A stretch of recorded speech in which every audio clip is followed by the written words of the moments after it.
Hello, everyone. Welcome to the sixth webinar from the Earth Regenerators series. I see a lot of you are coming online and introducing yourselves in the chat box, which is wonderful to see. So please make use of the chat box to chat with each other. And what we found in previous webinars is entire parallel conversations get going there. People get a lot out of them. So I'm your host today, Joe Brewer. I think a lot of you know who I am, and I won't really spend much time on myself because the purpose of our call today exemplifies the need to put our own egos aside and learn how to collaborate and do things that are at the scale that is needed in the midst of this global crisis. So thank you. Oh, wait, and Jeff is saying he can't hear me.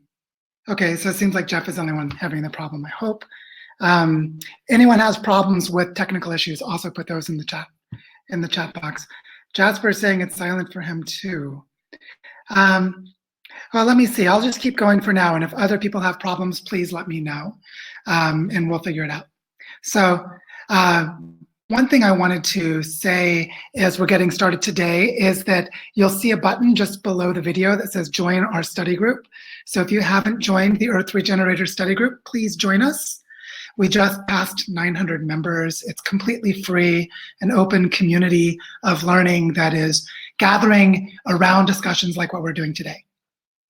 And what we're here to talk about today is the Earth Regeneration Fund, which is, of course, a question or an inquiry into how do we empower and create capacity for what all of us know is needed.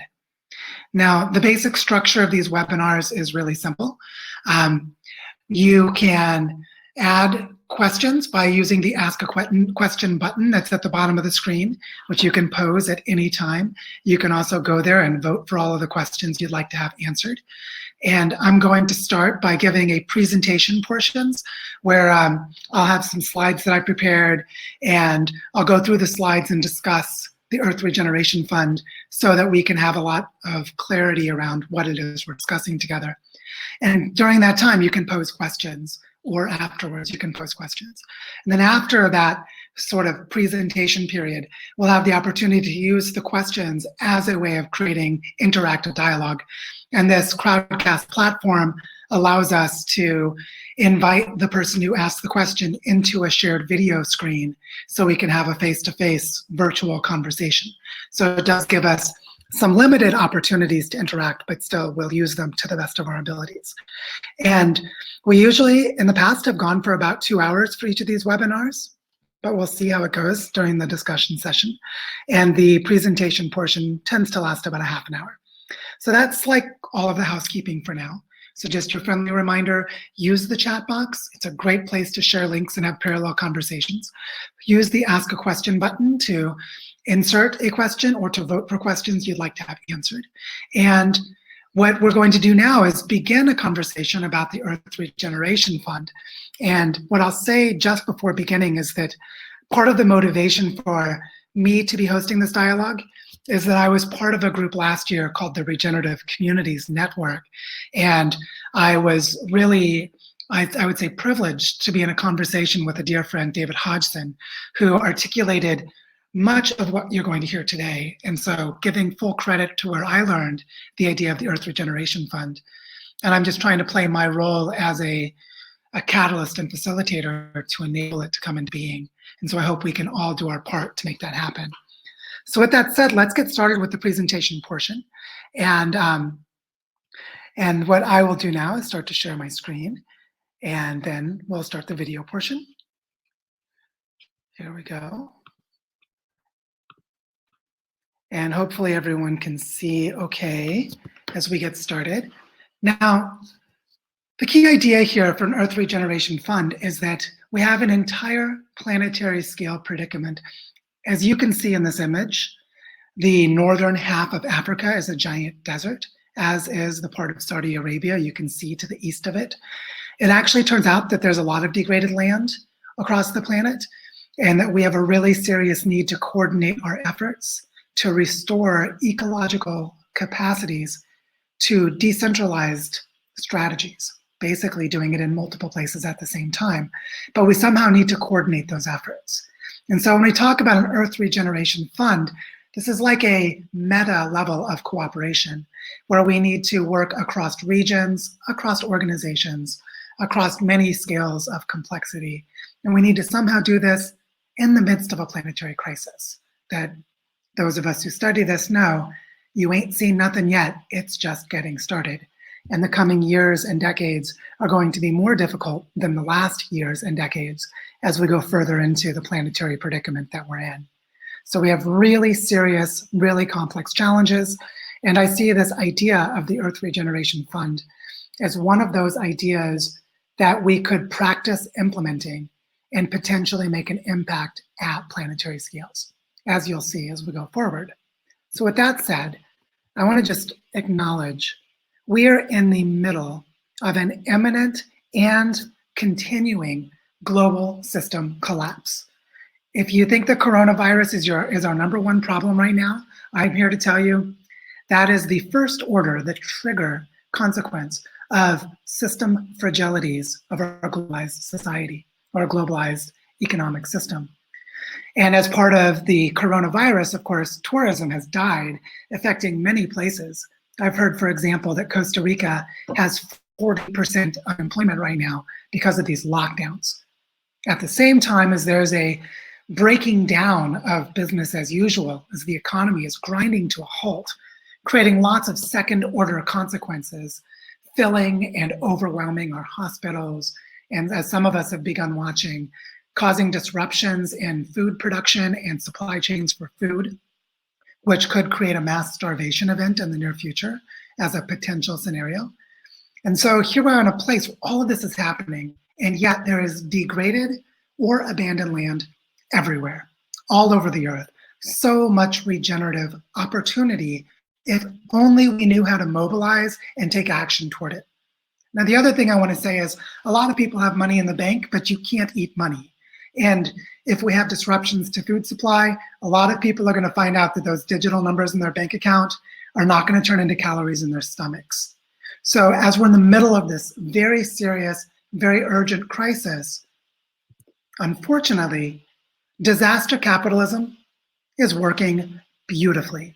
The people who know how to rig and game systems create the kind of financial crash that so many of us witnessed and experienced in 2008, and use it to hoard wealth, consolidate power, put in place authoritarian governments. Those people are quick, they are ready, they have decades of preparation, building infrastructure, and they are capturing the world's resources right now. So my question to all of us is, where are the Earth regenerators? We have spent decades building capacity, creating solutions, developing and field testing our models. We have them, as we're going to see some of them in this presentation. But are we coordinating and organizing ourselves for the shocks and disruptions that are happening now to transform and replace an economy that does not serve us, a society or a model of politics and economics that will lead to human extinction? We don't want that. Now, as it's breaking down, is our chance to set in motion the regenerative models that safeguard our collective future. So where are the Earth regenerators? A lot of them are on this call. So this is what needs to happen. We need to recreate the conditions for living locally.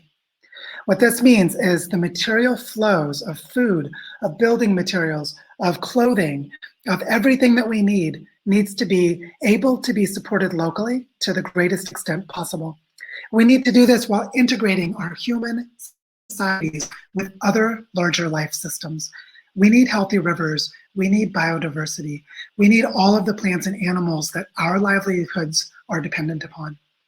And we need to somehow create thriving human families and households that can function economically at the smallest scales throughout the transitions that are to come. So this is what needs to happen, and it's going to look a little different in every location. So there are a million expressions of this, but all of them need to fit these general criteria. Luckily, When you look at a map like this, a map of degraded lands, and I've used this in quite a few of my previous webinars, this is more than 2 billion hectares of degraded land. Humans have degraded so much of the Earth's surface. More than 30% of the land area of the Earth is currently degraded.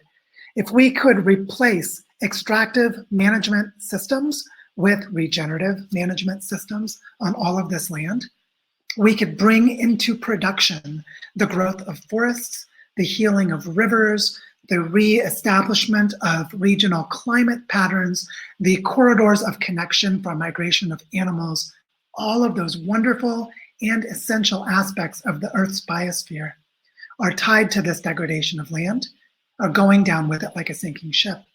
But yet, look at how much potential there is if we could somehow create the financing tools and the social models of cooperation to enact this scale of regeneration. That's what the Earth Regeneration Fund has the potential to unleash. The core idea underlying all of this is actually quite simple. The idea is that the land itself is the foundation of our economy. Any local economy, any regional economy, any global economy needs to be based on the idea that land itself is a bank. And I don't mean this simply as a metaphor. I mean the land itself generates value. It creates investments in the future.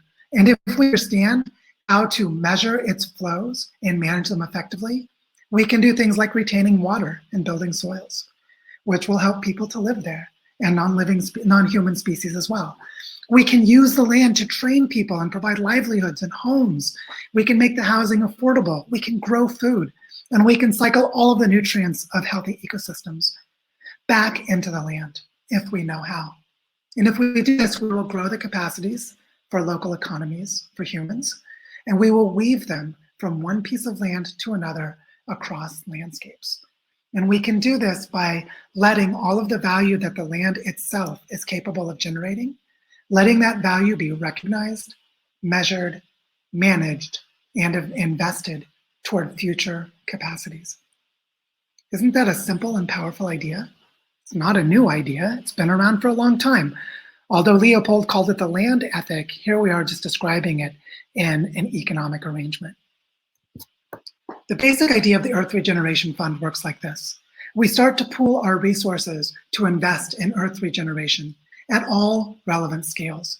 We use those resources that we pull together to purchase degraded land, because a lot of that degraded land is really cheap. And in the midst of this crisis, the bottom is falling out of these prices. Where I live in Colombia, this land used to be really valuable as a tourist attraction, but currently the prices are plummeting. There's an opportunity to do a kind of regenerative land grab. But to protect this land from future extraction, we need to set it aside in land trusts. And I'll explain a little more of that in a moment. That will allow us to cooperate and share the value within the governing structures of a land trust to initiate our regenerative practices, reforestation, and so on. As we do this, we'll begin to measure value that gets created that can be reinvested as new financial instruments, which allows us to do things like acquire more land and repeat the process and continue going until this spreads across the entire planet.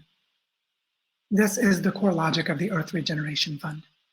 Let's see how it works. Firstly, I want to say that this is not a go-it-alone approach. This is a way of building a portfolio, creating a collection of land-based projects, aggregating their value, and creating systems of learning across them, so that collaboration between land-based projects can weave our new efforts into existing efforts and create new capacities among our existing efforts across locations that are currently small scale, like agroforestry or permaculture projects, regional scale sustainable fisheries and urban sustainability projects, all the way up to planetary scale. This idea of a portfolio is extremely important. If I only have one piece of land, I can't create the collective intelligence and the pooled investments to move to other pieces of land. But if I'm able to create a portfolio that can hold the value across many pieces of land, then our ability to aggregate and accumulate is present in the existence of that portfolio. So I want to acknowledge There are a lot of people already trying to do this. I'm not the only one. There are many of us. And what our biggest problem is, and I think everyone who's doing this will tell you, is that we do not have a coherent action sequence to get started. A lot of people have set up the models and frameworks. A few of them are prototyping and taking some preliminary actions. But what we have not done is figured out how do we create the conversations, create the trust, measure the value, share the equity, and build the measuring tools and monitoring frameworks to move forward together. And that's the opportunity we have right now. So we can begin to collaborate among existing efforts and quickly learn together in this small window of time in the midst of global systems collapse. Here is how we are designing the portfolio for the Earth Regeneration Fund right now.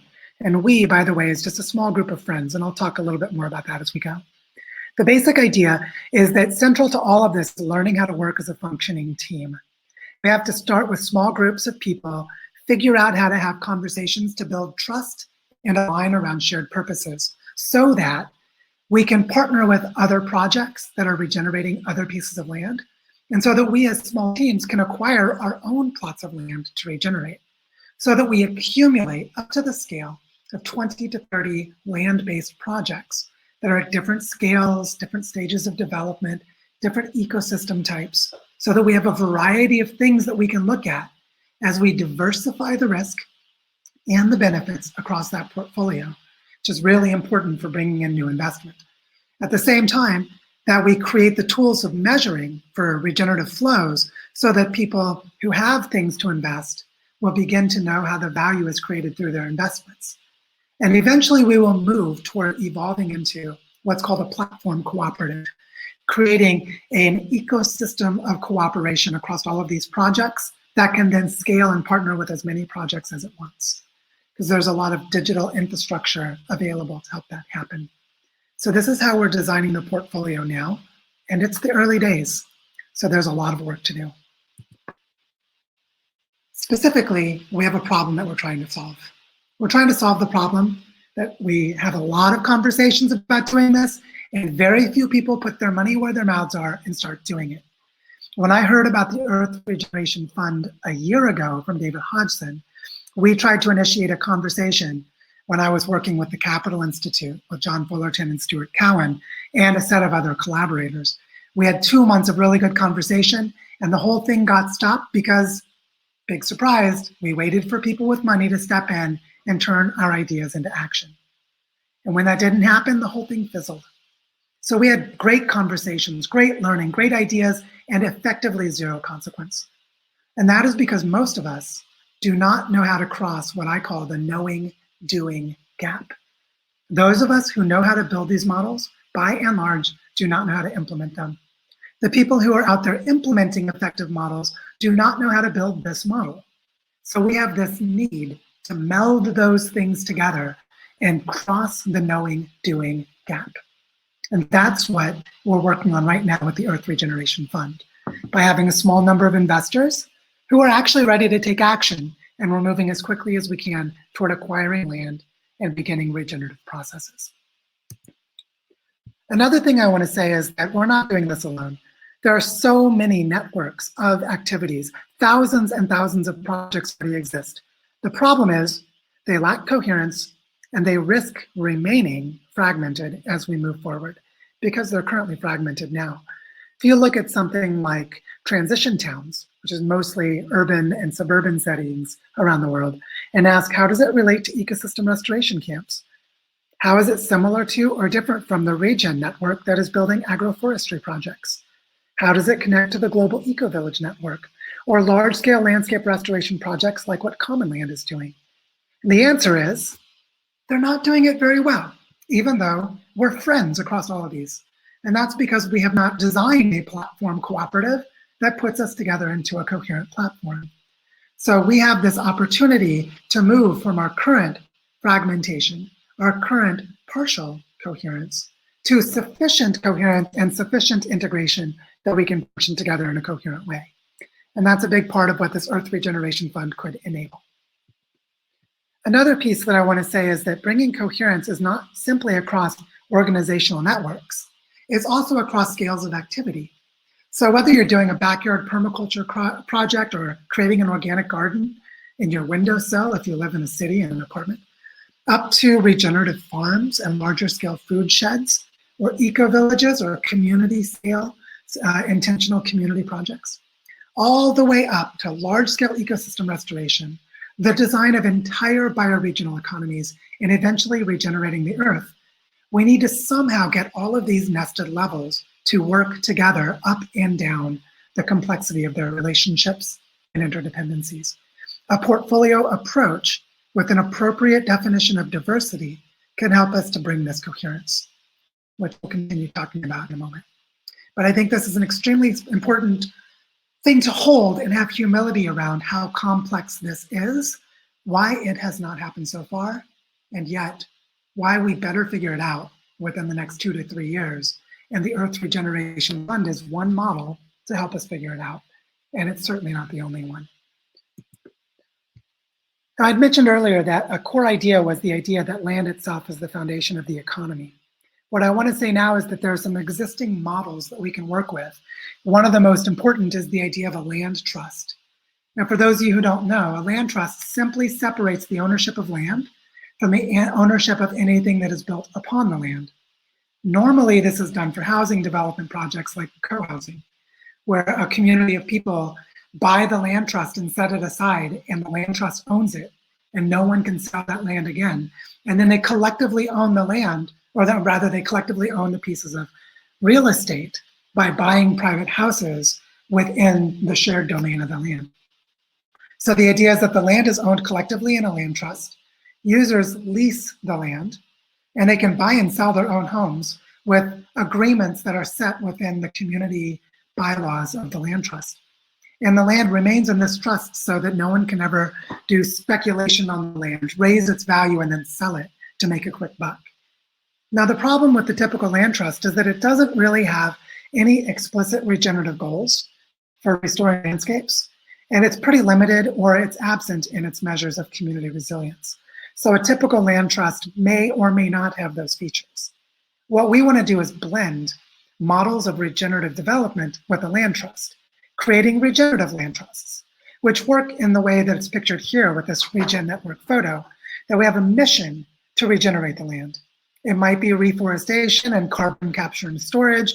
It might be safeguarding biodiversity. It might be storing and cleaning water. It might be food production related to all of those other land-based activities. But there's a mission to regenerate the land. There are monitoring systems set up to measure how value is created as the land is regenerated. Those value cycles are recirculated through investments with the land trust as the bank. And this increases ecological and social health as you go. So you're just taking a land trust and modifying it with these regenerative models, regenerative management practices. Well, why am I not advocating for private land ownership?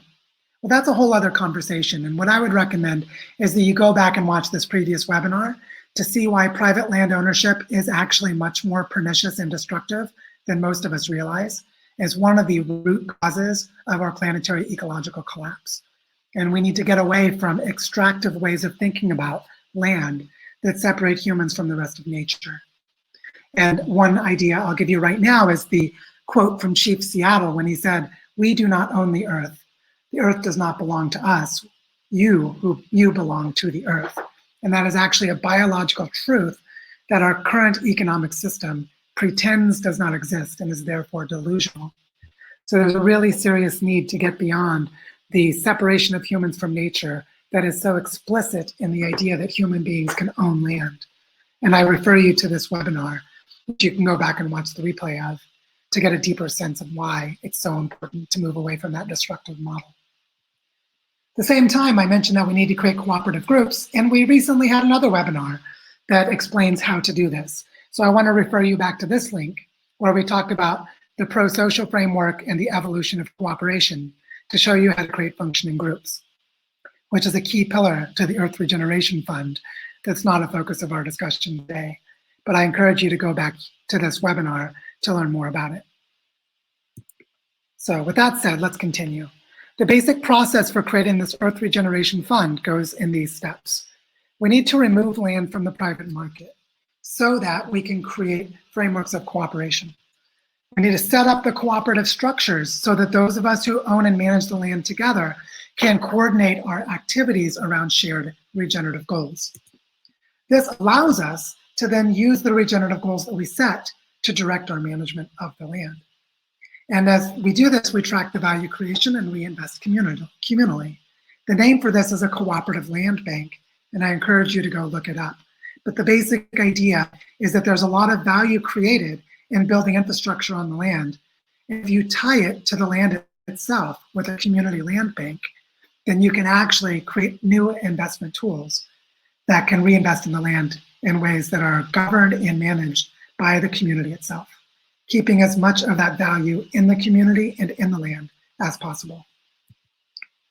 Another piece of this is the use of new technologies like blockchain, Ethereum, holochain, and other cryptocurrencies that are rapidly developing solutions in this space.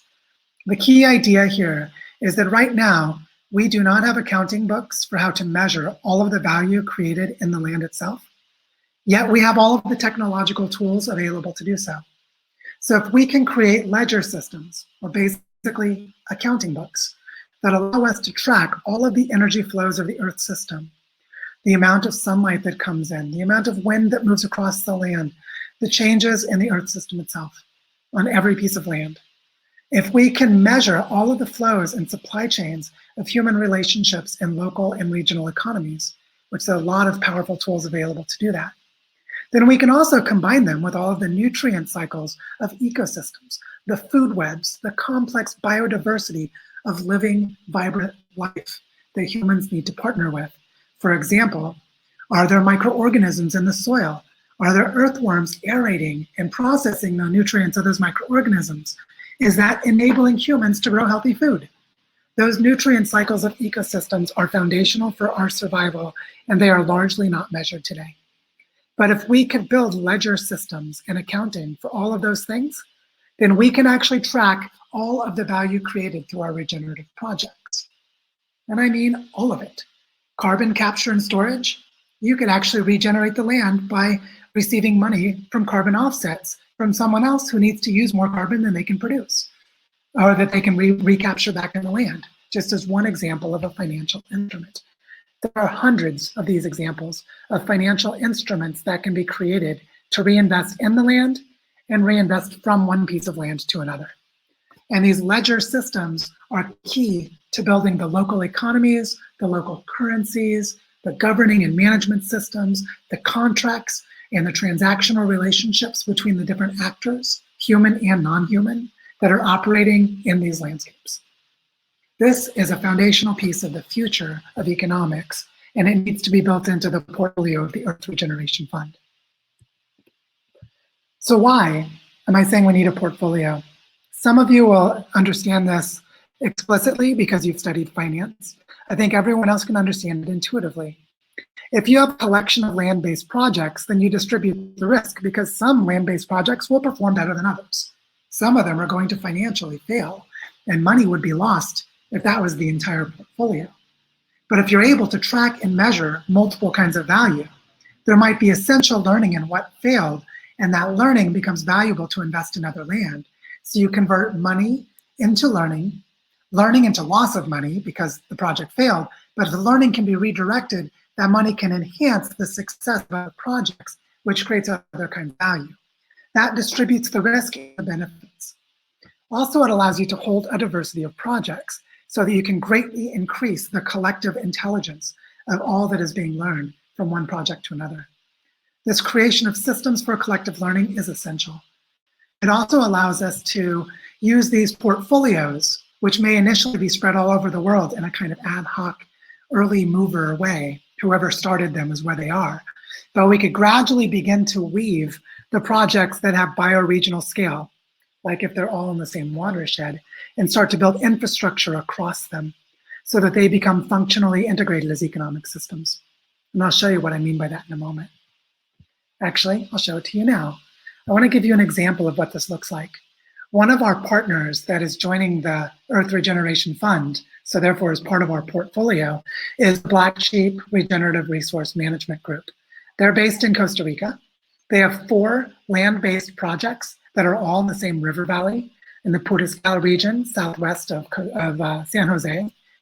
So kind of in the central western part of the country. They started with Verde Energía, which is about 20 acres of land, but then they gradually built up to 4 pieces of land, and as you can see, roughly 400 acres. So they have 400 acres of land, and what they've done is they already have a portfolio of 4 land-based projects. They have also raised funding to buy a central processing facility and have built an integrated supply chain for growing agroforestry projects that create high-quality superfoods like turmeric that they are now taking to market. So what's powerful here is that this project has 4 pieces of land that's already a portfolio and that is already integrating its supply chain and bringing its products into the global market.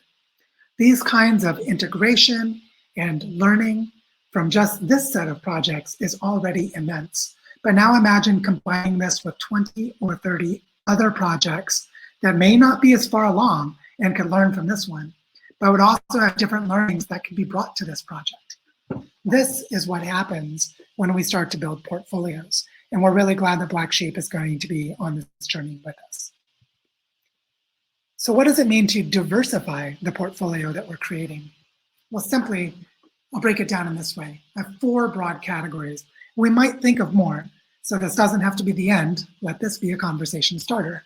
One kind of diversity is that there are different types of ecosystems, different biomes. There are desert regions, there are heavily deforested regions.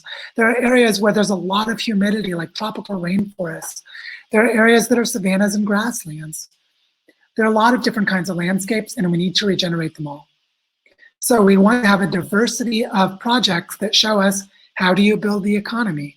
What kind of permaculture do you do? What kinds of seed banks and native forests are you re-establishing from one landscape to another? There's so much diversity of knowledge to gather and aggregate simply by this measure of diversity. But also we have different kinds of cooperative structures and different regenerative goals. So you might have co-housing in a place like Amsterdam, where they want to begin to leverage their affordable housing into a sustainable food shed, so that they take the assets of their co-housing project and invest them in land regeneration that helps support food in their region. So there may be a regenerative structure, a regenerative goal of food security around co-housing. Or like you can see pictured here with this campesino that's somewhere in Latin America, you also can have cooperation around watershed management and reforestation that supports local farmers to bring their food into something like a farmer's market, which is a different cooperative structure. The idea here is that if our portfolio is built in an intelligent way, we will have many different kinds of cooperation and many different regenerative goals, and therefore a huge amount of learning.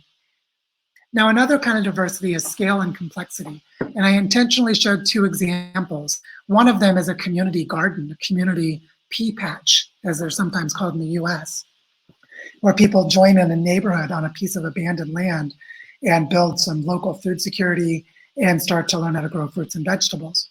The other picture is the Sacred Valley of Peru, where there's currently a powerful project going on, and I think some of the members of that group are on this call, where they are coordinating across the entire drainage basin of this incredibly rich area of cultural history and diversity and ecological capacity in Peru. So whether we're talking about something like the Sacred Valley or something like a pea patch garden, the different scales and different complexities have lessons for us all to learn. And then the 4th type of diversity that I think is important is stages of development.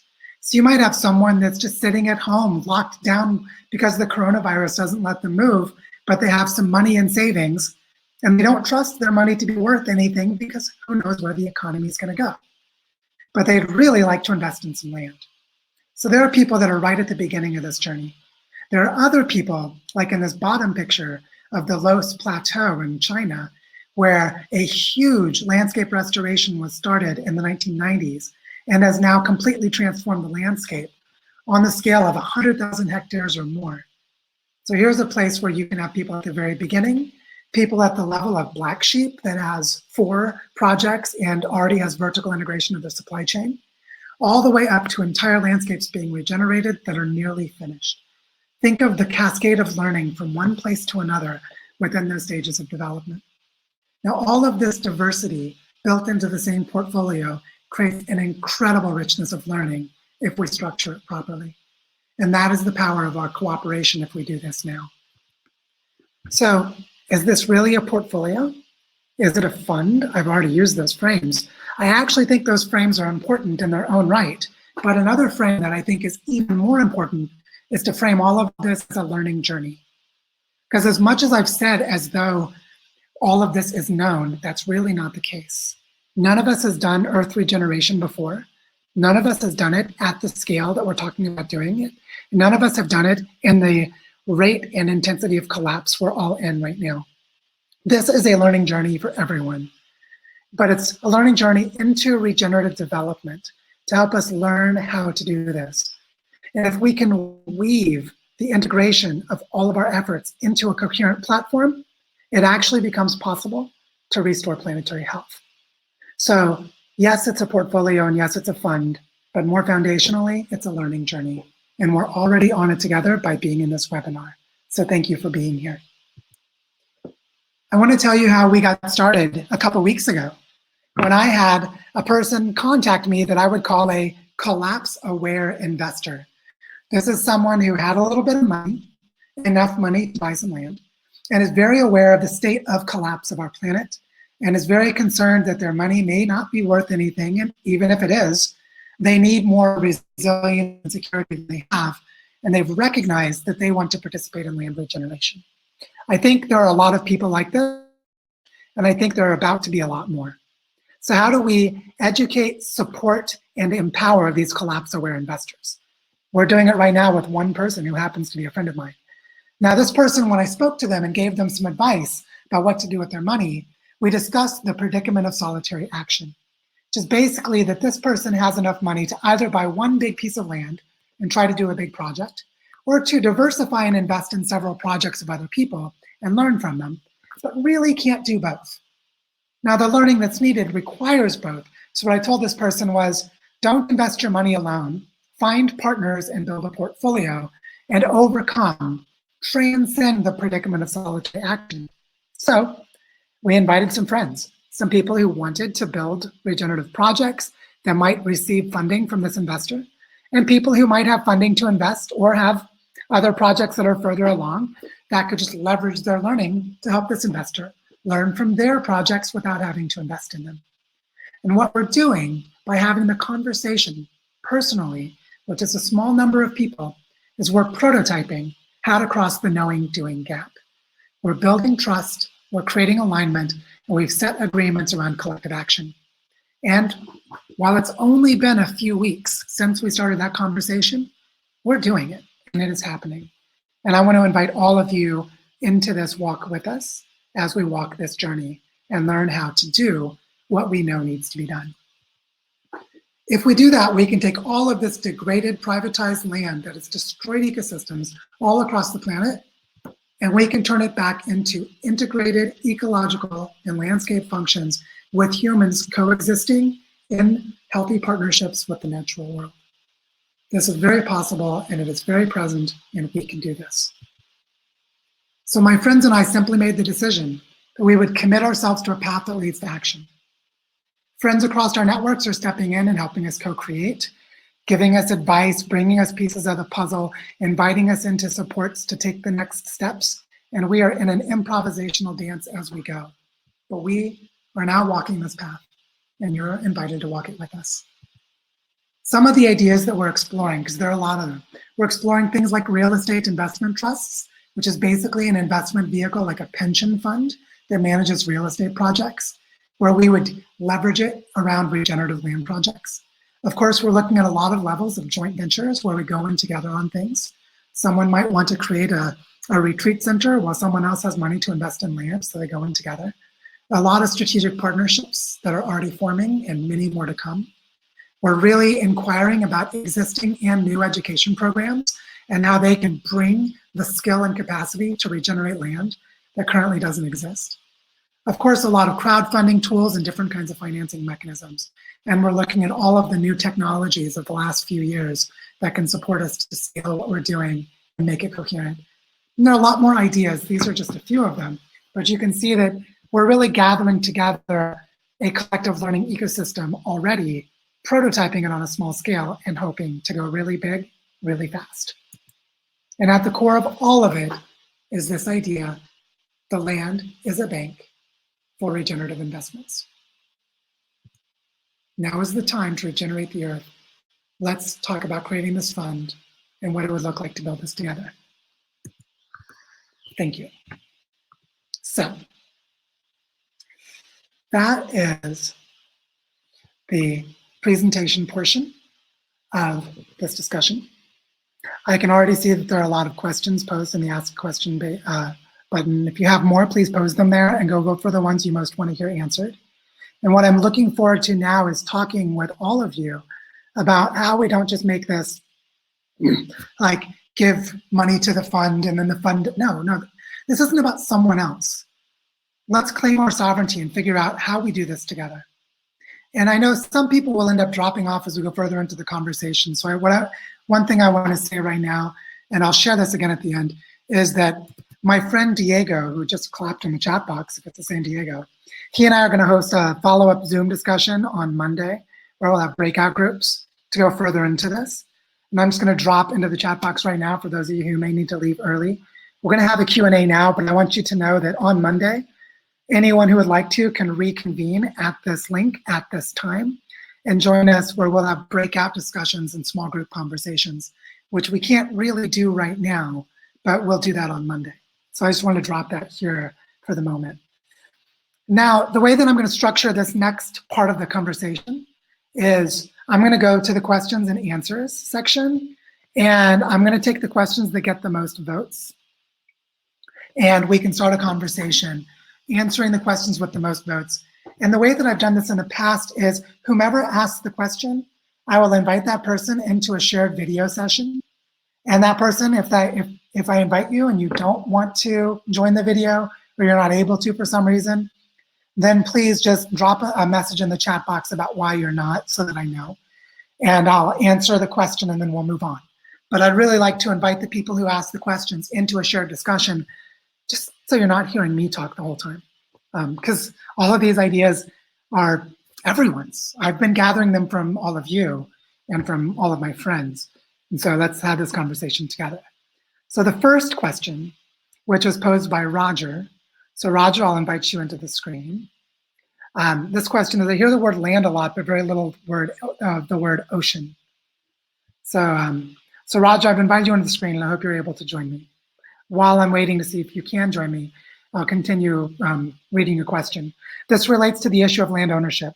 Given that enforcement is much more difficult, but the scale even bigger, shouldn't we be paying attention at least to land regeneration as to the ocean?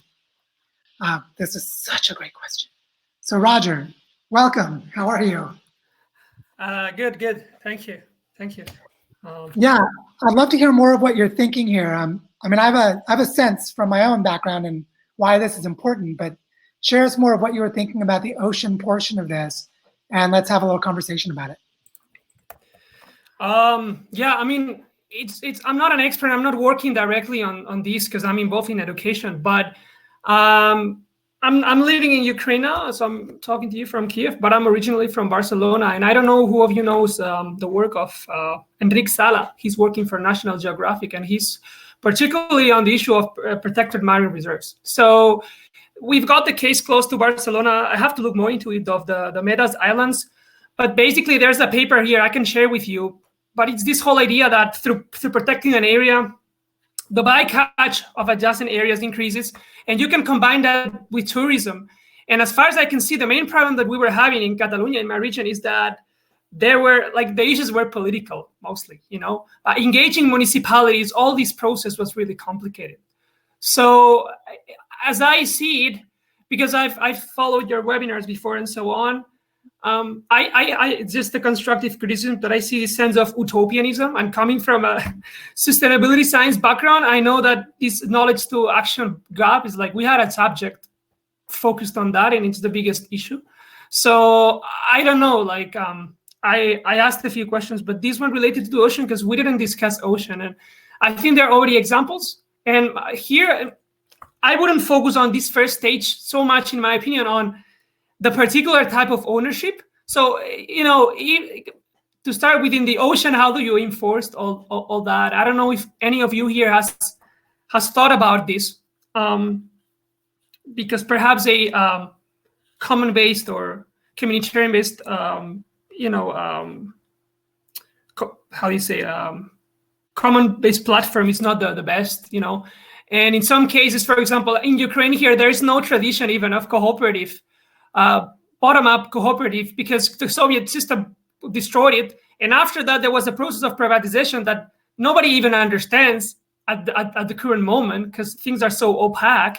And then, like, I would say it's more pragmatic to start with certain private ownership that is capped at a certain scale as well. So we should discuss, I think, also more scale in that regard. But anyway, sorry, I'm mixing stuff. I'm mixing here land and ocean. But I see all these things popping up, like both at the level of what type of ownership, and then what do we do with the oceans, and then how different scales and different bioregions and ecosystems, all the thing plays out, and how to do it pragmatically. Yeah, one of the things, I'll start by saying, one of the things why private ownership is an issue with an investment fund is that when people are making investments, one of the key questions is, how does equity get shared? And so if the land is privately owned, then it needs to be, through some kind of an agreement, needs to be leveraged into a shared activity. So if I have land and you have money, we're already creating a framework of cooperation if I receive the money to develop it, which might be that I'm just going to pay the money back, or it could be some other kind of cooperation. So the key move is to just move into the clarity of how that framework of cooperation is really important to design together. Now, as that relates to the ocean, I think there are two things to say at the beginning. First one, acknowledging, as you said, this is extremely complex. So we need to be careful that these are huge conversations that we're dipping into. One thing that I think is really important is how ecological function creates a scale for management. The way that I said this on a land context is the functions of the landscape become a natural organizing principle. So if you manage a watershed, then you're managing the landscape at the scale of the function of water flowing. A parallel example to this would be managing a fishery, where the fishery is basically a marine ecosystem. And there's a sort of natural organizing principle of what that marine ecosystem is, whether it's a coastal reef or an estuary in a bay or whatever the landscape landform is or ocean structure is. I think that principle generalizes from land to ocean as long as it's properly understood. And that's one way we can begin to think about this. Another piece is that, especially with islands, where I think some of the best work has been done with sustainable fisheries as it relates to tourism and to sustainable food webs. There's like an integration of land management and ocean management of those coastal areas. That's a huge place for us to learn from. There are really good examples where people have brought collapsed fisheries back to life. And a good example I would draw people's attention to right now is the Gulf of Maine.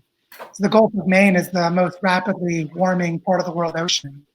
It's warmed by more than 5 degrees Celsius since 1980 because of a unique set of ocean mixing factors. But it collapsed about a $3 billion fishing industry. And the whole region is in the process of trying to re-envision what economy they should have in the state of Maine in the United States and in Nova Scotia to the north, where there are 5 river systems that right into this bay.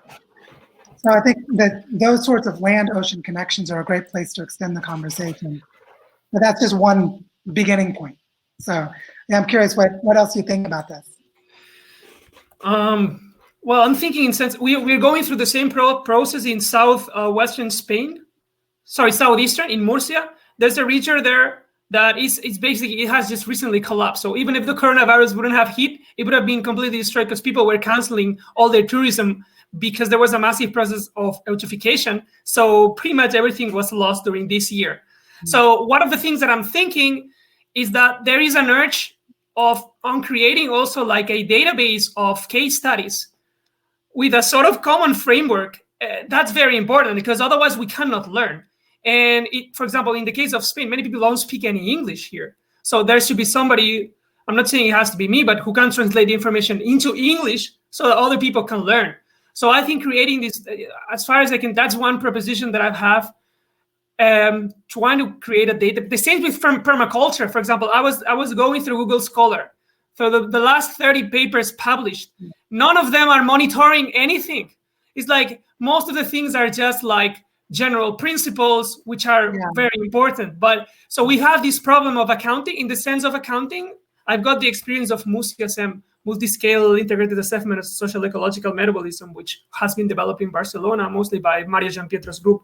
It's very heterodox. Even within sustainability science, people don't know about this. So knowledge is extremely fragmented, and cases are extremely fragmented. So I would say that is, for those of us maybe who are more academic or theoretical, that is one step to follow.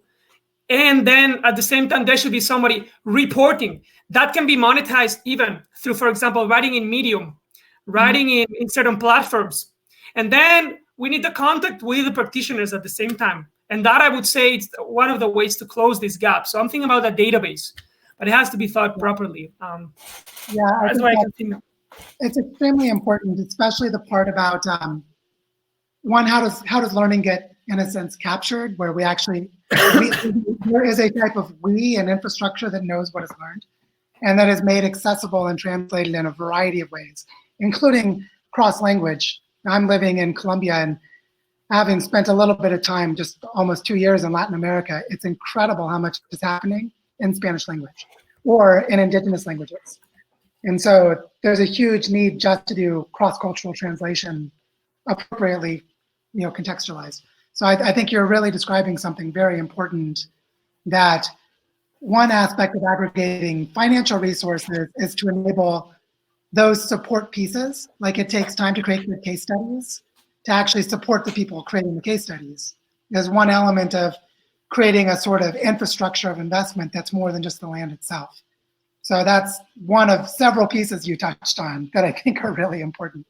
Roger, thank you so much. This is really, thank you. A lot of things, and we'll continue talking about them, of course, as we go along. But thank you especially for bringing up the ocean, and to be continued. Thank you. Yeah, thank you, Joe. Thank you very much. Onward.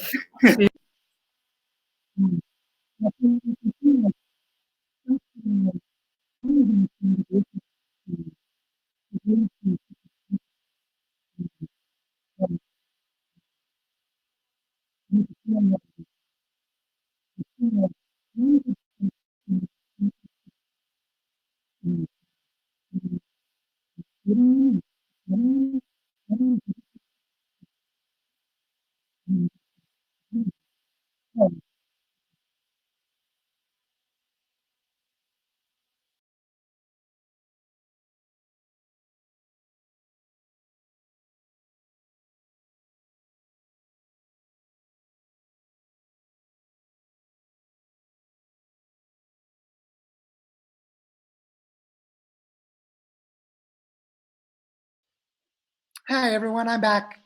Give me up like some +1s if you're getting the sound to work now. I've learned this before, that we just have to refresh sometimes. So awesome, then we will continue, and thank you all for using the chat box to capture the awareness on this. So Bodowen, if I'm pronouncing it correctly, I've invited you into the chat if you're here. And you've asked a really great question, which is how to shield and protect Earth regenerators and the value they create from disaster capitalism and greed-based practices. Oh my goodness, do I love this question. So I hope you're able to join me. If you're still on the call and you can join me, come on in. If you're not able to join me, drop a message into the chat box. In the meantime, I'll start giving a few thoughts. One thing is that I think this is a fundamental question. All of us have been made vulnerable to the consequences of wealth hoarding and militarization over the last half century. And so we really have our work cut out for us to work against all of that leveraged power that is actually quite dangerous. And what I want to say here is that the first and foremost thing we do is we recognize a lesson from evolution. And the lesson from evolution is this: those who cooperate better tend to be more competitive against those who compete. So think of it like a sports team. If I'm on a football team or a basketball team and my team cooperates really well, then we will tend to win against another team that doesn't cooperate as well. So the foundational question, or the foundational answer, is we need to be better at cooperating than they are. And so I think there are lots of aspects to what that means, but that's really important. Another thing is the best ways they can hurt us is to destroy our communities, which they have done. So the best thing we can do to defend against the vulnerabilities they create is by building strong communities. In the places like the United States, that's mostly about getting to know your neighbors.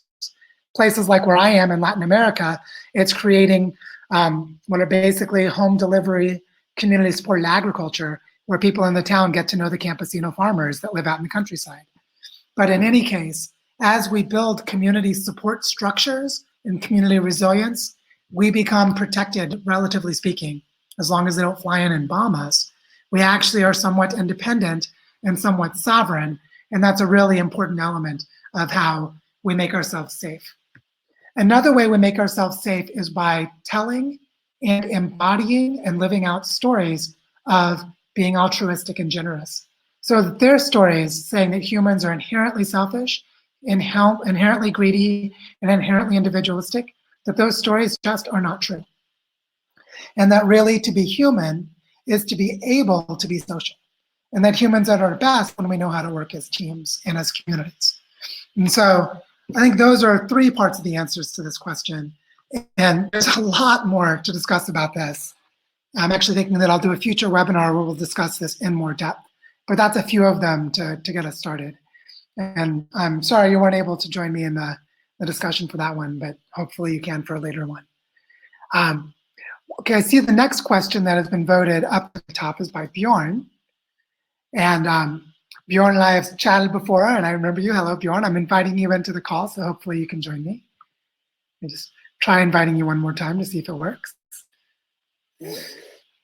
And for some reason, Bjorn is not letting me invite you, so I'm not sure why. But Bjorn has asked the question, what do you see as the major fulcrum point for leveraging the current corona crises in order to align collaboration toward the Earth Regeneration Fund? Oh my goodness. This is such a great question. Oh, and I think Bjorn is joining me now, so excellent. What do I see as the major fulcrum? I actually think the biggest fulcrum is the breakdown in our life stories. Each of us has lived into a story that told us what is normal, what is expected, what the future looks like.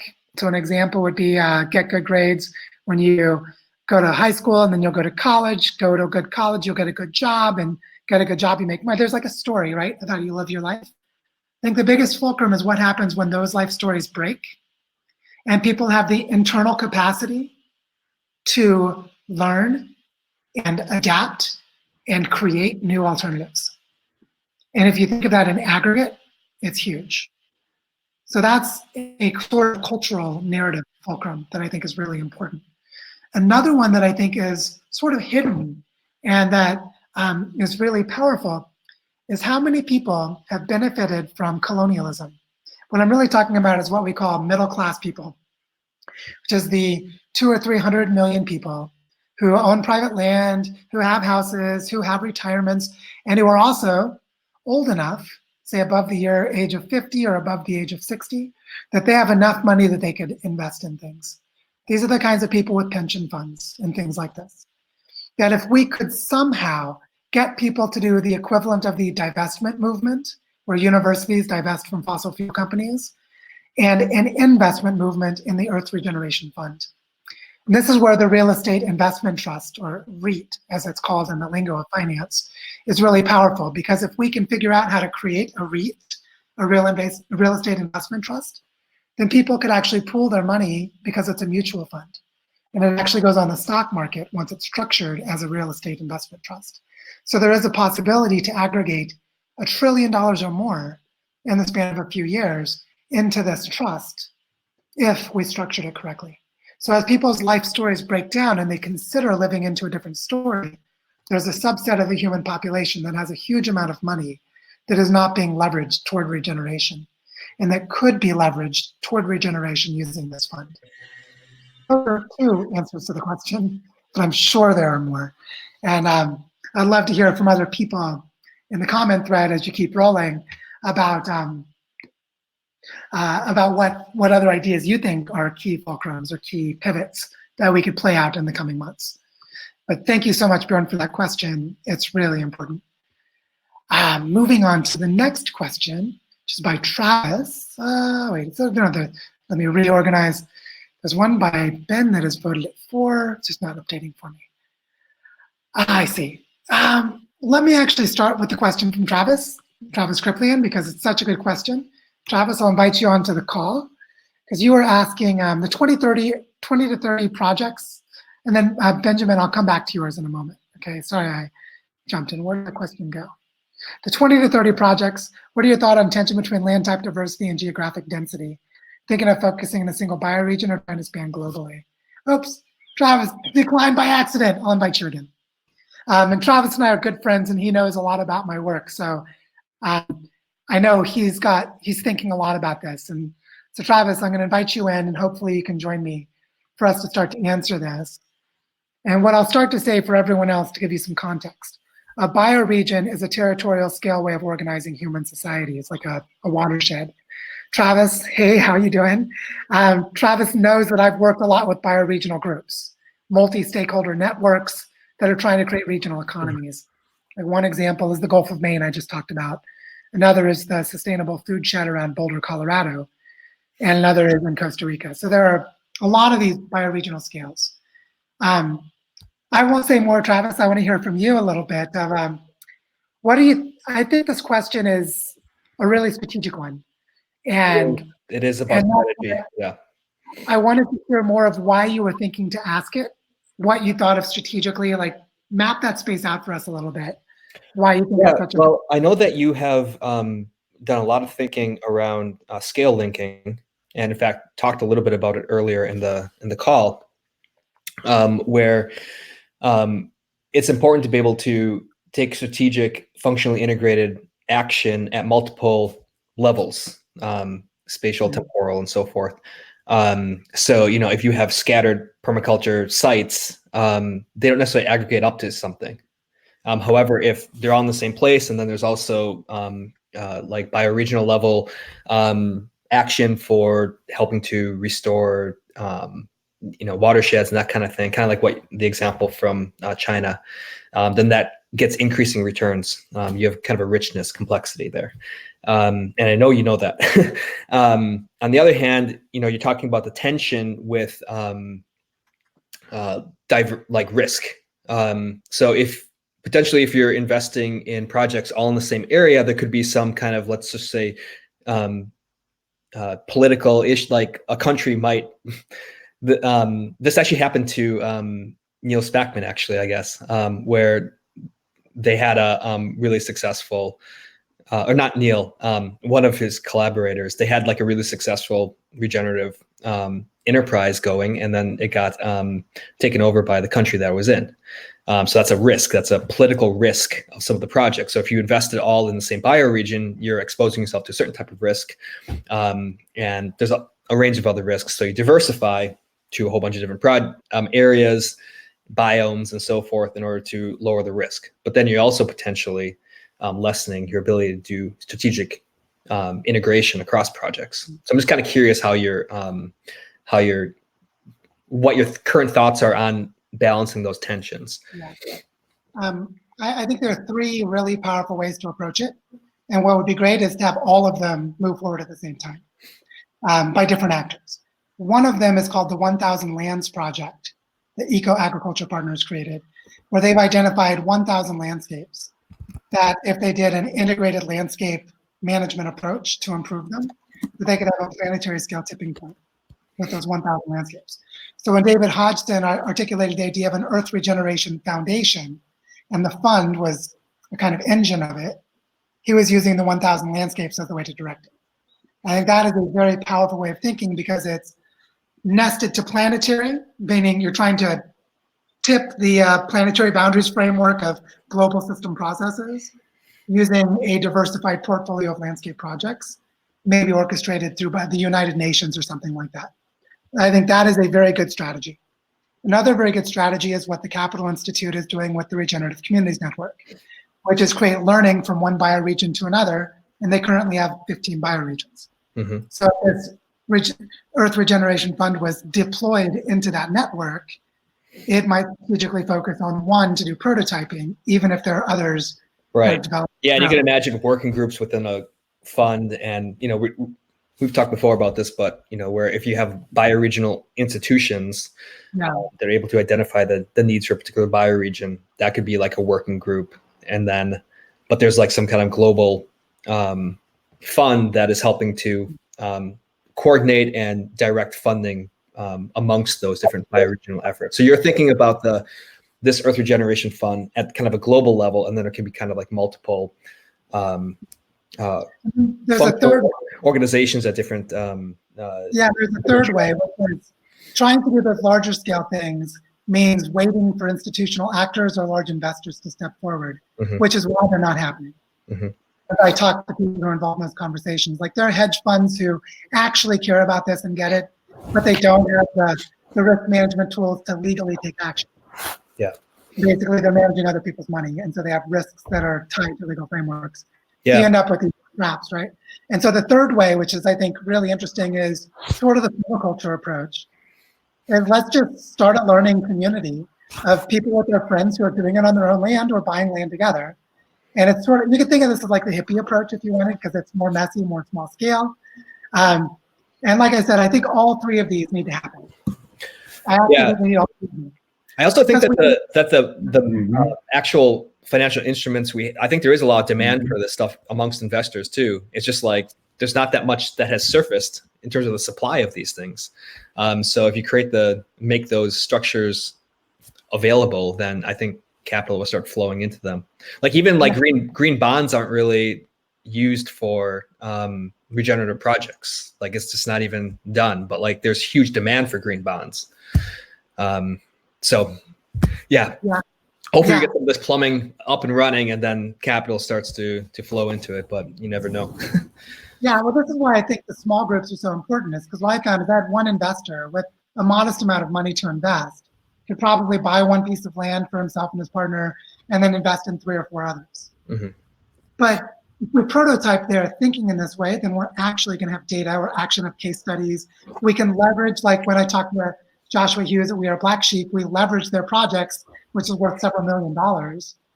And we actually have a portfolio worth multi-million dollars already with one small investor and a relationship. So this is the way I think that the small scale part really works, is we can quickly move to action, whereas the larger scale doesn't move to action as quickly.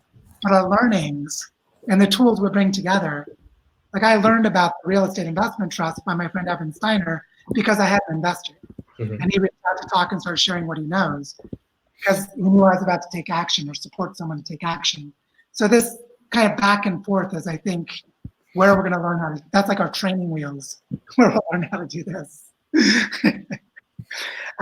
Well, thanks for the question, and great to see you, Travis. All right, thanks. See a bunch of questions, so I'm going to jump off and start going to the other ones. Give my love to Eva and to Graham. Onward we go.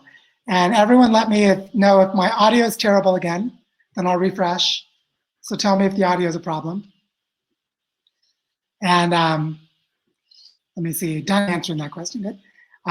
So the next question, which is Benjamin Lee. Benjamin is a friend here who's been back several times. For some reason, it's not giving me the option to invite you into the call. I'm not sure why. But let's jump in the question anyway. The question you're asking is, can you and all of us collectively start thinking about the role of urban sustainability? And it seems like Brock Dolman's suggestion to leave the drainage age and enter a more preventative and anticipatory soil plus water plus meteorological finance would either make our notions of urban change or one that would have less tiling and piping. He's asking, do I see a gradual repopulation of rural areas or less densely populated areas? Yeah, I'm not sure why it's doing that, Benjamin. Sorry about that. But I hope it's okay if I just keep rolling and don't invite you in. So it's because we don't want to slow down with the tech problems. What I want to say about this is two things, and those of you who are in the study group will know that I take a really deep and what I try to say is a sober perspective on how bad the situation might be globally. And one thing I like to say is all cities that have ever existed came to being during the Holocene, which is a roughly 10,000 year period of warm, stable climate. And that period of time has now ended, and we're in what's now called the Anthropocene, the age of human-dominated global activities. And one thing that suggests is that we should not assume that cities can continue to exist because they require climate stability that we do not know if it will exist in the future. So the kind of extreme consequence would be there are no cities because they're not like ecologically possible with this kind of climate, which is an extreme place. More moderate, somewhere more in the middle is, well, we no longer have super fragile globalized supply chains with interruptions to those supply chains that could cause mass starvation or pandemics or things like we have now. And they're more like regionally autonomous economies with some trade that is truly globalized, but we've just rebalanced back to the regional scale. And I think the best world is that, this regional scale with minimal globalism, or say maximum tolerable globalism without the system fragilities of the global system. And the more worst case scenarios are like, well, what happens when or if urban sustainability does become impossible? Because that's a real, I'd say it's not outside the realm of possibilities. So I think we need to answer this question on timescales. Because if we're asking what happens in the next 10 years versus the next 50 versus the next 100 versus the next 500, then these differences become interesting. So in the next 10 years, there will still be cities. Even if there was a die-off of 1 billion people in the next 2 years, there would still be cities, as extreme as that is. So we need to think about cities even with extreme collapse scenarios, whether or not they happen. So one thing I see is that cities are places of tremendous innovation. They're also places of reinventing supply chains. And a lot of that, I think a lot of people would be surprised to learn that we actually have a lot of regenerative design in supply chains for regionalism, for local economies, that's been going for 30 or 40 years. And so there's actually a lot of capacity. I remember in the United States between 2006 and about 2015, the number of farmers markets went from like 1,500 farmers markets to like 15,000 farmers markets. It grew hugely in a decade. And that was a growth of regional food infrastructure for every place that it happened. 15,000 communities in the United States now had a regional food infrastructure, or maybe less than that because some of those farmers markets are in the same city. I can remember 3 farmers markets I would visit when I lived in Berkeley, but maybe it's 6,000 cities, whatever the number is. So this growth in that localized infrastructure is part of the transition that is already underway and already has been built for us to continue. So I see this challenge now for us is to really learn how to do regenerative development, test it on pieces of land and in these portfolios, and bring that directly to our relocalization efforts in every city on Earth, because they're already doing it. And as I saw floating by in the chat stream, my friend Kate Raworth just announced that Amsterdam is doing the donut economics model and has made it available for cities. She actually started developing that at the R 3.0 conference that she and I spoke together at last year in Rotterdam. It had some earlier steps before that, but they started a 1-year process. And now it's available to prototype with.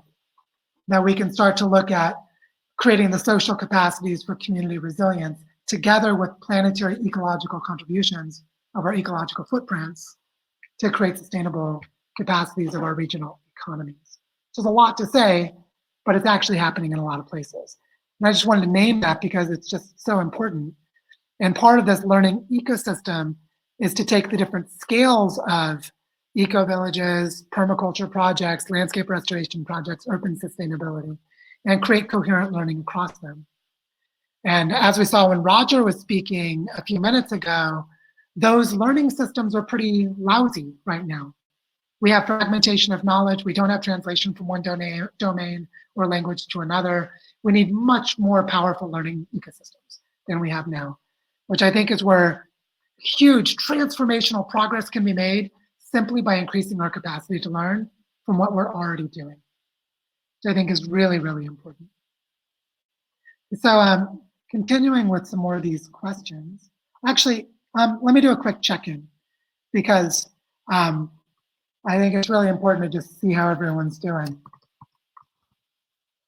So we have a really nice, oops.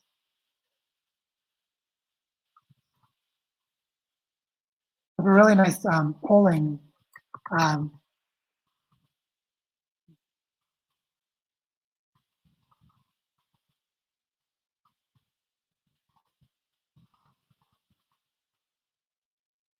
Okay, so we have a really nice polling tool. If I just drop the poll into the poll box on the bottom, if everyone could answer it.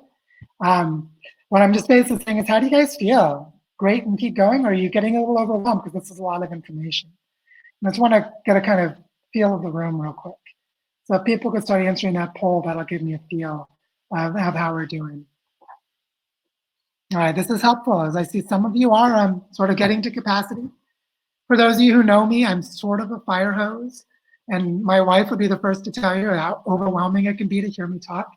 Luckily, we have a 3-year-old that I play with a lot so that she gets breaks. But I just wanted to share, I get it, that I'm kind of that sort of overwhelming person at times. But thank you all. I see that a lot more people want to just keep rolling, which is good. And some of you are getting a little bit close to capacity. So thanks for sharing that. What we'll do is let's just keep going for a little while longer, and I'll ask you all again in a few minutes how we're doing. But for now, let's look at some more questions. I see one from Roger, and Roger, since you came on the screen before, if it's okay, I'll just answer your question more quickly and then keep rolling, if that's okay with you. Roger asked the question, what would be the difference between this platform cooperation and an ecosystem restoration camps framework? That's a really good question. This is actually an opportunity to explain what a platform cooperative is. So a lot of you may know that our big multinational companies are actually agglomerations of companies. So if you look at something like Coca-Cola, or the Coca-Cola Company, which has like 200,000 employees, they actually manage more than 200 brands. So most of our health food drinks are actually owned by Coca-Cola, and they manage them as separate brands. And so when you start to realize that the Coca-Cola Company is actually a vast ecosystem of companies, all of them shared under this kind of platform of Coca-Cola. And that's a private, for-profit, multinational company.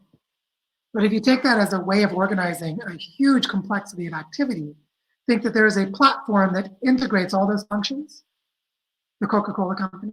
And now instead of it being a for-profit company that's publicly traded on the stock market, think of it as a platform of cooperatives, where everything within the ecosystem is agreeing to cooperate with other things in the ecosystem, whether they're legally set up as cooperatives or not. So maybe there's an eco-village that has like a leadership council, not a cooperative, but it's a leadership council, and they join this platform. In another place, we have the Earth Regeneration Fund, which is literally cooperatives, because it's a set of land trusts, each of which is set up as a cooperative. The idea of a platform cooperative is to create integration function and value exchanges across the entire thing. It's a way of designing a platform so that all the cooperation becomes systemically integrated. Now, how is this different from ecosystem restoration camps? I would say ecosystem restoration camps would really like to become this and is in the direction. They're going toward it. The way that they function now is they have a website that functions as a platform. They have a mapping tool that is a visual navigation platform. And in that, people can post restoration camps. And then they can manage them locally and get some support from the Global Ecosystem Restoration Camps team. So they're already functioning like a platform cooperative, except the ecosystem restoration camps are usually ephemeral. This one lasts for 5 days, it starts and ends and goes away. This one's for 10 days and it starts and ends and goes away. This one over here goes for 2 years. And so what is missing is that, Vivek just mentioned Simone Sicero and the platform cooperative design, part of a company called Boundaryless. And I recommend finding the platform design toolkit. Vivek, maybe if you could grab that and drop it in the chat box. You can start to see that, thank you, there it is. that we can start to, we actually have a team of platform designers that we will be working with. We've already worked with them some, to design a platform cooperative so that ecosystem restoration camps becomes a network within the platform.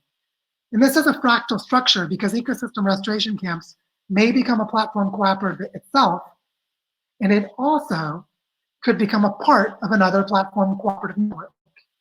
And the Earth Regeneration Fund and it can work together. The Regen network could function in this way too. Transition towns could function in this way too, and so on. And so that's the idea of a platform cooperative. And I see it in a long-term sense as a way of organizing how we create systemic scales of cooperation. So really great question, Roger. Thank you for asking it. And I hope that helps answer it. I see that there is a really good question here by Tara Daly. Tara, I'm going to invite you into the call, and hopefully you can join me. And the question that you've asked is, how important is it to Earth regeneration of degraded lands in colonial territories? Land trusts be turned over to First Nations, and that regeneration's efforts be done in consultation and permission with local tribes. This is such an important question. It's come up on 3 of the previous webinars in one form or another. So Tara, while you're joining me, let me just say that one of our challenges in all of this, I would call a spiritual dimension, which is that all of the human cultures in history that have been sustainable were sustainable in part because of a spiritual education that they taught to children. They taught children to personify different aspects of the natural environment. So the river is a person, the mountain is a person, the forest is a person, and then develop a sacred relationship of protecting and caring for that ecological person into the future. Yeah, Tara, it says that you've accepted and it's connecting. Sometimes there are technological problems, so maybe if you need to reject and try again, try that, and then I can invite you one more time. So let me know if that works. And we've had problems with Crowdcast in the past with some people's computers. So I think it might be a browser issue, a software issue with browsers. So hopefully it'll invite you to come in. So if you need to, just reject the invitation and I'll send it again. And I'll try to bring you in. So I just want to say this is really important. And in some regions, to create the collaboration for the long term, actually pooling the money, and there's already some people that are doing this, where they want to give their land back to the First Nations people. Well, that's something that, yeah, it looks like Tara's having problems with sound too. I hope that if that's able to work for you, Sarah. Or Tara, I'm sorry. That there are actually some people who are trying to give their land back to the First Nations people. What could be really powerful is to go into a joint venture with First Nations people.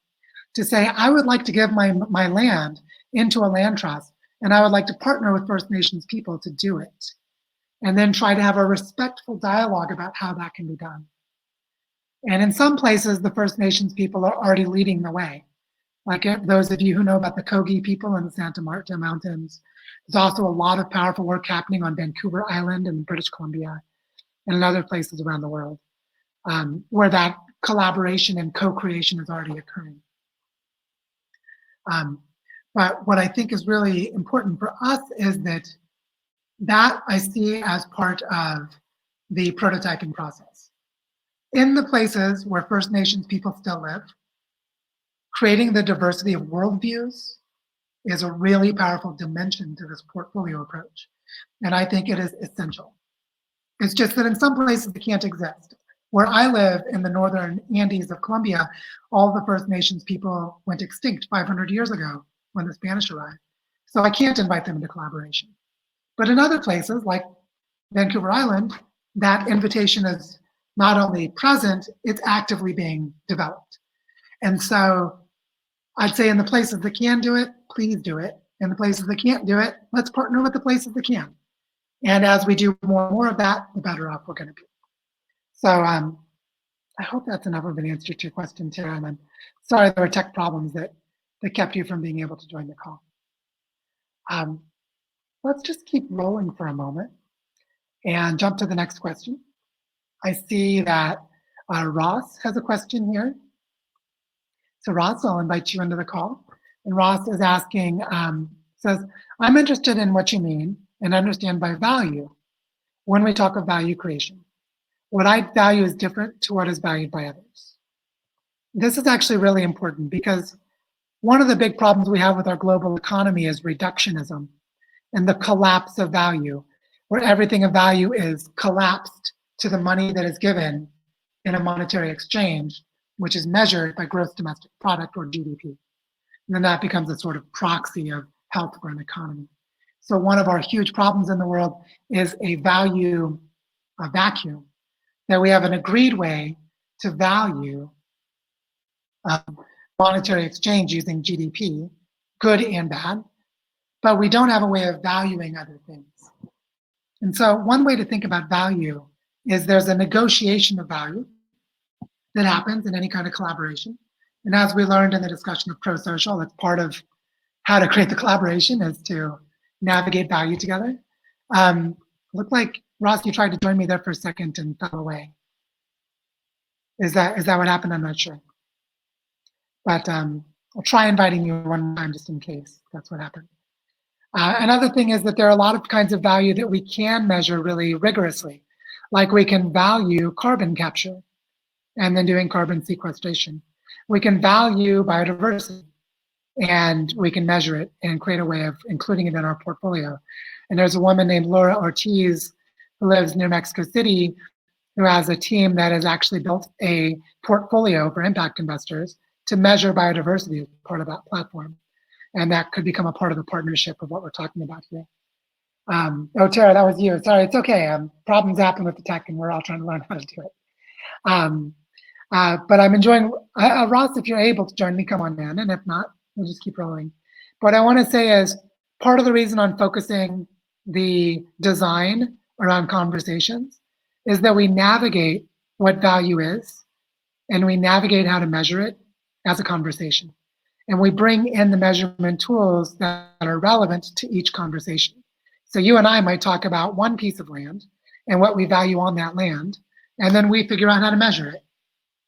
And as it relates to the larger portfolio, I think we can standardize how we measure some things, and other things will be specific to their own projects. And that kind of diversity is also really important. So I hope that answers your question. And if not, just let me know. But I think it's a really important question that we can navigate. I see a number of people are asking in the chat box if they can re-listen. Crowdcast will immediately turn this video into a replay about 10 minutes after it's over. So all you do is come back to the same link, the web link, and you'll be able to watch this again later. So all of this is going to be freely available in the future. So, so that you all know that. Just seeing, I'm getting a feeling that some people are dropping off the call, and I want to just check in and do another quick poll and see how we're doing. I'll say, how long should we go for? Should we continue? And I'm going to ask a quick.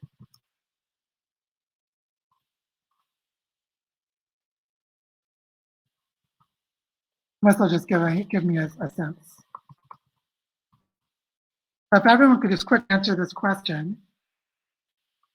Wait, here it comes. Question is, how long should we continue? Another 5 minutes, another 15 minutes, or another 30 minutes?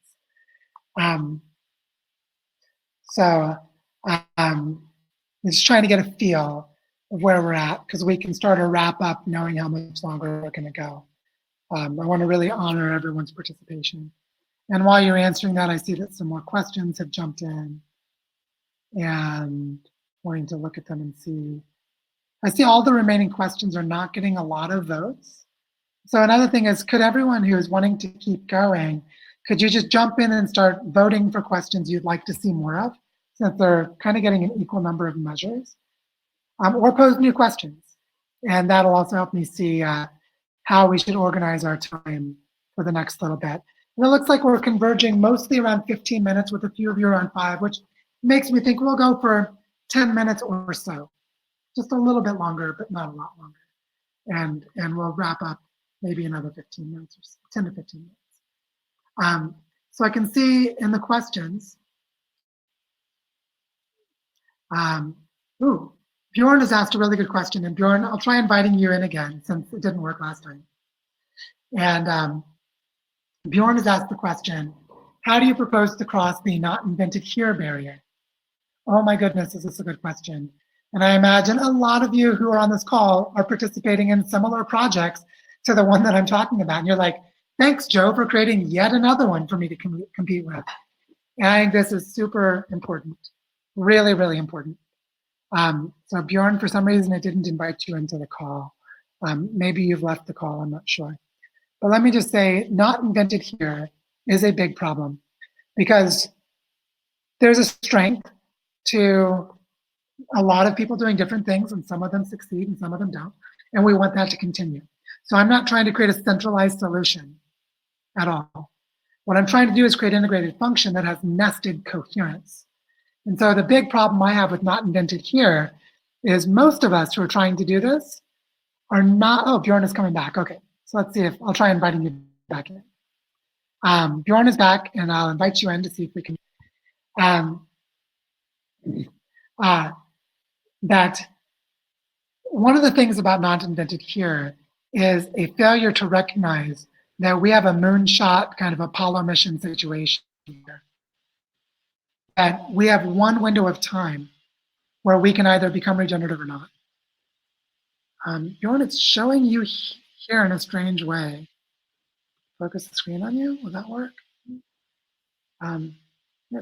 Here we go.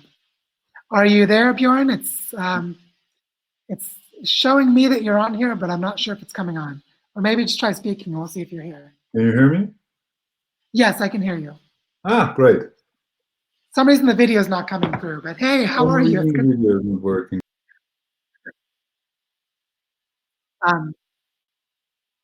I'm not waiting for you to reconnect. So I'm not, technical problems. That's okay. We will navigate technical problems by saying that our problem right now is one of coherence. And I think the biggest problem for us is narrative. Yeah, looks like you fell away for some reason, John. I'll try one more time. Try one more time. But in the meantime, yeah, it's not giving me the ability to invite you for some reason. But in the meantime, what I want to say is that it's really important for all of us who are trying to do this separately to realize that we've all got one shot. And while we shouldn't devote too much time to all doing it together, because then that would weaken each of our efforts, we also need to recognize that there are some of us who need to be working on connecting us. And this idea of an Earth Regeneration Fund is like a story of how to build a portfolio that gives us a structured way to collaborate, so each of us can have our own projects but still collaborate. And I think that is really important. That's why we need a platform cooperative for all of this. Is that right now, if we have 100 people trying to create the same thing and none of them succeed, then we don't get to where we need to go. If we have 100 of us trying to do this and 2 succeed, but it takes them too long because they didn't create a coherent system during a time window when we could have done something, then that also keeps us from succeeding. And what I see right now is we have an immediate opportunity in the coming months to build this nested coherence. And this is our window of time to do it. And so what I'm interested in doing is cooperating with the cooperators. Those who want to create a framework of regeneration for the entire planet need to create the capacity to do that. I was sort of filling space, waiting for you to hopefully return, and here you are. I am here. Thank you for your eloquence and water hose or fire hose. You see my green screen in the back. Yeah, and I know you had 2 questions that I've sort of answered without you. So let's just take about 5 minutes and hear some of your thoughts to share into the conversation related to both of those questions or to a new topic that you think is appropriate at this point. Cool. I just want to say I was present the whole time. I just misplaced the screen, so I couldn't actually interface with the call. I first want to commend you for your take on how we can protect ourselves towards predatory capitalist initiatives. I fully agree that our ability to collaborate is actually the thing that will give us the evolutionary advantage. And I asked the second question, well, maybe it was the first one you answered, like what's the leverage we can use right now to help build the Earth Regeneration Fund? And the answer for me is actually the predatory capitalist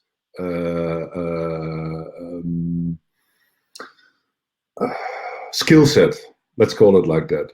The skill set who has trained for a very long time in order to accrue certain values. And right now we have a unique opportunity where there's actually a shared interest between people who have an altruistic outset and people who have a more internally motivated one, namely our survival. Our survival, not only in the long term as an ecology, but also in the short term as an economy. Our economy right now is under stress, let alone our social structures. My energy. Tell me, like, again? give a couple examples of some of these tools and approaches that you're thinking about. I think this is really important. Sorry, somebody just asked me to close the door because I'm speaking quite loud. Hold on. I know it's late where you are in the Netherlands. Yeah, it's almost midnight here. So for me, the tool that we talked about this a little bit, is the concept of Ben selfishness, of actually allowing ourselves to be fully selfish for something bigger than ourselves. This allows us to build a bridge between two worlds that usually don't get along very well with each other, and they still don't. Like, we still don't have to agree with capitalist way of working as long as we fix the current situation. And my own initiative has been the creation of the Corona Health Foundation, which is an initiative to channel capitalist movements toward a more cooperative structure by focusing first on all the tech companies who are now struggling with a failing economy. And if we can incentivize these tech companies to create communication, collaboration, digital contracts, financial tools for us to reorganize ourselves in the moment to deal with the current corona crisis, they are building exactly the same tools that we are going to need in the long run when we also have to work with competing value systems and dominance hierarchies. And once we've built this, I see it a little bit as a paid forward scheme or leveraging the Pareto power law. Like, let's help everybody make as much money as they can. The only rule of the game, whatever transaction we manage, 20% we feed back into the Corona Health, which feeds back into the Earth Regeneration Fund, which feeds maybe some other initiatives, but that there is constantly this leveraging that what is 80% for one person, so what is 20% for one person is 80% for the other. Even going further, what is 4% for one person can be 60% for the other. So if we can find these moments of value exchange, I believe we have a fighting chance. That's why I'm here. Yeah, I think you're right, because when I talk to people who have, especially people who have a lot of money or connected to institutions that have a lot of money, often they are either very intelligent themselves or they have been able to hire really intelligent people. Mm-hmm. And so they end up having a good understanding of systemic risk. Mm-hmm. It's like, as much as I've had problems with US foreign policy, the US military does developed a lot of really intelligent knowledge within parts of it. And so similarly, step away from ideology and look at like what's happening with the tech industry and how much human capacity is aggregated in the tech industry. It's exactly like this. And one of the things that really smart people see increasingly is that healthy ecosystems are healthy communities, and healthy communities are healthy economies, and healthy economies are where people can make money. And so wherever their motivations may be in a normal situation, this is a really strange situation where firstly, all those things have always aligned, but now their disalignment causes sort of cascading death. Yes. So they become essential alignment. And I want to really say something that Melina just dropped into the chat box. This is about reciprocity more than transactionalism, which I think is really important.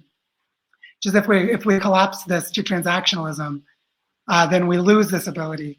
And that is that we can't always give in the same ways that we receive. So what I like about what you're saying with the Corona Health Foundation is there can be intermediating structures that enable different functions. Those different functions can become reciprocal. Yes. And I want to interject here that this is the thing that I believe the idealistic people, which I would count this group of people for, because we are investing our time really in a long-term beneficial goal, that we have to let go of our ideology. We cannot say, oh, we're only going to play with the capitalists when the capitalists are playing nice. No, let them play dirty. We are just building the tools in such a way that even when they play dirty, the system still wins by creating not reciprocity in this direction, but by creating triangles. That we always have some kind of energy flow between three parties, that at each junction where the money flows, 20% is siphoned off to our long-term goal, the Earth Regeneration Funds. This way, a lot of capitalism money can flow, and at every point, each company that has been contributing, like okay, there is a blockchain transaction company. They get 20% of the money that is transferred in this circular system. They take what they need to survive in order to serve the biggest good, and give the rest further to the next person down the chain. And where you described using the blockchain to track the value of the ecological value chain, I propose to do the same thing, but by looking at the digital value chain and looking at how like 10 euros spent in the beginning is €1 million spent 5 years down the line. So when we can track all those tiny little additions of what you guys people are doing, we can track your ideas. Oh, this person said this, that person said that, he donated $50 here, and in the end we build something. Then through this what was the word you used? Double column accounting, or double entry accounting is the 1470s version of profit and loss sheet, exactly, which made corporatism and nation states possible. One thing I see that just came in that Amriti said that I thought was really interesting is using existing capitalist structures. And what's interesting about what you're saying is we're using an ecological worldview to deploy structures developed during capitalism. And so they don't have to be ideologically capitalistic. And that's what's interesting about what we're talking about. And so I just want to name that because it's easy to say, but if it's a tool of capitalism, isn't it capitalism? And in the racial justice world, there's this big debate about should you use the master's tools to destroy the master's house? And it's a really important discussion. I do think it's really important. Here what we're talking about is becoming future fit, making ourselves adaptive to a future environment by building capacities to adapt in the present environment. And that, I think, is an essential skill set, which is what you're describing. So, so Bjorn, thank you for this. It's super useful. And I can see just in the comment thread that people are getting a lot out of it. So thank you, and it's lovely to talk to you. And I'll get back to you about the Corona Health Foundation. I know I've been remiss in doing that since yesterday. But no worries, no worries. I've been hard at work. Take care. Right. See you soon. So what's really interesting about the discussion as we just got into, and I think this might actually be a good place for us to start our wrap up, is remember where I started saying that we're in the middle of a global systems collapse. It's happening right now. We cannot foresee what the middle of this year will look like, let alone the end of this year, based on what is happening. And the people who are trying to hoard as much as they can are successfully doing it. The disaster capitalists are doing their job. The question I have for us is, how can we put aside the assumptions of being in a normal time to recognize how extraordinarily unusual and dangerous and powerfully creative this time is? And this conversation about an Earth Regeneration Fund, for me, it feels really powerful, like this time it could happen. Because everything I said was like clear enough for us to negotiate to a place of action. We don't have to do exactly what I'm suggesting. That's not the point. The point is to use the clarity of what I've said to create coherence so that we can take actions forward. And to do this now, next week, next month, and onward into the future. So I want to start a wrap up by saying this is the 6th webinar in the series. If you like, click the button for join our study group if you're not in the study group already. All of these sessions are free, and you can come back to the same link to watch this later, or share it with your friends. They can come back to this link later to watch this video at any time. Diego has just dropped into the chat box that we'll do a follow-up call on Monday, and so you can see the link there, where Diego and I are going to co-facilitate a discussion with small group breakouts, so you can have a lot more dynamic interaction. And the topic that we want to invite for that discussion on Monday is, if this Earth Regeneration Fund was created and you participated in creating it, can you imagine how your life would be different? So if you're going to join that call on Monday, your homework assignment is to think of that question. And for all of you who are developing what are basically the same thing I'm saying, please know this is not meant to be competitive. I want to work with you. I want us all to create together. And I want us to make this thing happen as quickly as possible. So please know that that's how I'm showing up in service to Gaia. And I am very explicit that what I do at the study group and with these webinars is gift economy. So people support me on Patreon so I don't have to do other paid work and can just live and do this. So I'm very happy to be of service and thankful to all my Patreon supporters. And just want to say thank you all for being here. I look forward to learning and continuing with all of you. And let's build this Earth Regeneration Fund. Let's do this for real and make it happen. Also, I'll say in closing that one of our members, Vivek, who has been very active in the discussion group, he's been really good at capturing notes and creating a Google Doc to capture the notes, and he shares it in the study group. And so if anyone has notes you've been taking, you can add them to that. And also, you can come to the study group and go to the link under live sessions, which is a topic in the study group. Find the link to this Creating the Earth Regeneration Fund webinar, and you'll probably find him posting that Google Doc in the next couple of days. Vivek, I hope it's okay I put you on the spot there. See, he's making the link now. This is what technologists do. He's a he's a software engineer. This is what they're doing for us as we go. And let's just keep rolling with this. Thank you all for a great conversation. And, onward, fellow humans. Here we go into the turbulence. How are we going to make it through to the other side? Together. Thank you all for being here. And I'll talk to you soon.